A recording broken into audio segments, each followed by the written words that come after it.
Welcome to Retold, the series where we look at moments in time and travel writing from some of the greatest writers of generations past. On today's episode, we'll be looking at Labels by Evelyn Waugh, a Mediterranean journal. And it does just that. It documents Waugh's journey in 1929 from Marseille all the way to the Eastern Mediterranean, Istanbul, and all the way back to the UK via Spain, Algeria, and a number of other places. Evelyn Waugh is one of the greatest writers of this generation. And what we see really here is his writing at its best. The sense of comedy that he finds in everyday situations, and also the imagery that he portrays is just fantastic. And to me, this is one of the best books, and certainly one of the best travel writing books that I have ever read. So, without further ado, let's get into it.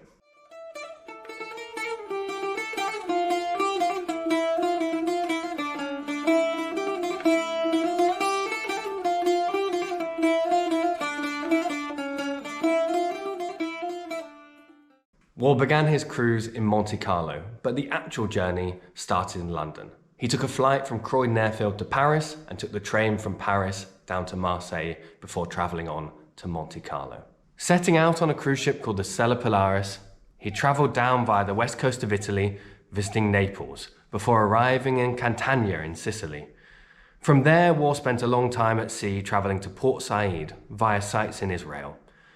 After leaving Israel, he travelled back west to Egypt. There he spent time in Cairo, being shown around by a local guide who convinced him to spend time in Helwan, a little further up the great River Nile, and situated very close to some of the greatest pyramids the world has to offer. After leaving Egypt, Waugh travelled back across the Eastern Mediterranean to Malta, where he explored the intricate and crowded slums of the capital city, Valletta. He went out of his way to visit the churches of Malta, a true passion of Waugh's, particularly after his move to Catholicism. The next stop on this epic journey was the island of Crete in Greece. The small port of Chania couldn't accommodate the large cruise ship, so small boats took them to the old and beautiful harbour. There, Waugh spent a few days visiting sites of interest from the Minoan and Byzantine eras. Leaving Greece, Waugh arrived in Istanbul, captivated by the views of the city from the Bosphorus Straits, seeing sites such as Hagia Sophia and the Blue Mosque, which he would later visit in awe of their size and beauty. All this travel led him to Athens, which we'll discuss in a little more detail later. But to finalize the journey, Waugh continued his trip by traveling up the Adriatic, passing through Corfu, Venice, and Dubrovnik. From there, he headed back to England via Spain, Algeria, and Portugal, visiting spectacular European cities, such as Barcelona, the beautiful Seville, and of course, Lisbon. What I really want to talk about is a section of this book where Waugh is in Athens, Greece. Two things stand out for me. One is the way he describes the smells of the city, something that is very hard to put into words. And two, the way he describes the people and the way he was treated. So firstly, let's take the smells. Well, having visited Athens and now having lived there myself, and live here now, to me, the smell of the city is something that I almost couldn't describe to you. But having read the section of this book where he describes walking through the local park in the center of Athens and describing the smell of the dust, the heat, is to me just fantastic. The fact is that Athens, it smells hot, particularly in the summer when Waugh visited Athens. It's a smell that I haven't found anywhere else in the Mediterranean, and I think is just so encapsulating. The other thing I want to talk about is the people. To me, it's one of the best things about Greece.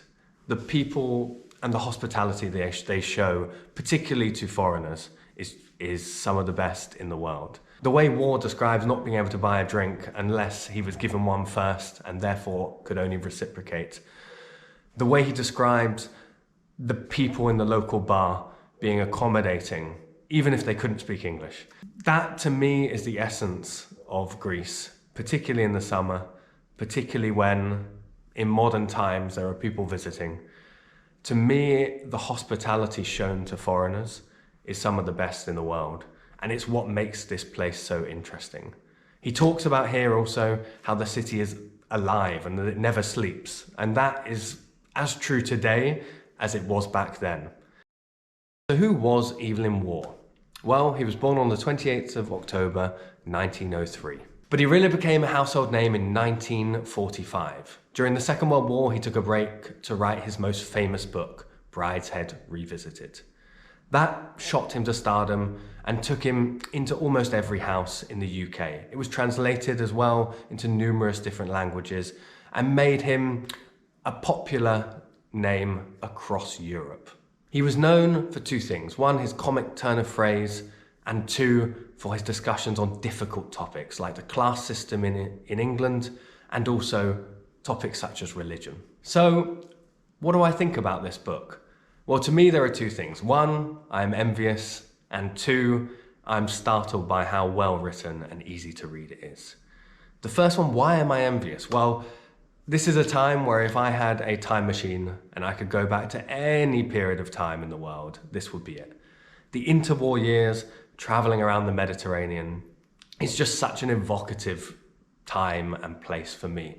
The places he visits here are still just as popular today as they were back then. But I think to have seen them in the 1920s, 1930s, at sort of the peak of their power, would have been fantastic. It would have been amazing. And it's something that I am so envious of. And I am so thankful that we have this book to read and to be able to revisit these places in prose, particularly with such a well-written book, which is my second point. This book, it's so well written, it makes you feel like you're there. And also what I really like is that comic turn of phrase. Waugh doesn't necessarily just focus on the big places, the big sites, the big grand things that have done. Obviously, he talks about the pyramids in Egypt. For example, in Athens, he didn't even visit the Acropolis. What he did was go to local places, local bars, and not through any sense of duty, just because that's what he was interested in. He was interested in seeing and feeling the nature of a place. And that translates to his writing. It translates to the comic pieces, which to me makes it just so readable and so easy to digest and so funny. I mean, genuinely, this was written almost 100 years ago now, but there are still turns of phrase, and that to me just makes it so amazing to read, really. So that's about it for today. Thank you for watching. I hope you like and subscribe. And what I'd really like you to do, this is probably one of my first videos, what I'd really like you to do is comment in the comment section. Do give me feedback. I'll try my best to change things for the better in these videos to come. But also what I really want to do is try and build a community in the comment section. So if you're interested in travel, if you're interested in literature, if you're interested in exotic and interesting places like I am, and particularly about reading about them, please do comment down below. I'll try to read all of them. I'll try to respond to as many as possible. But until then, thank you and goodbye.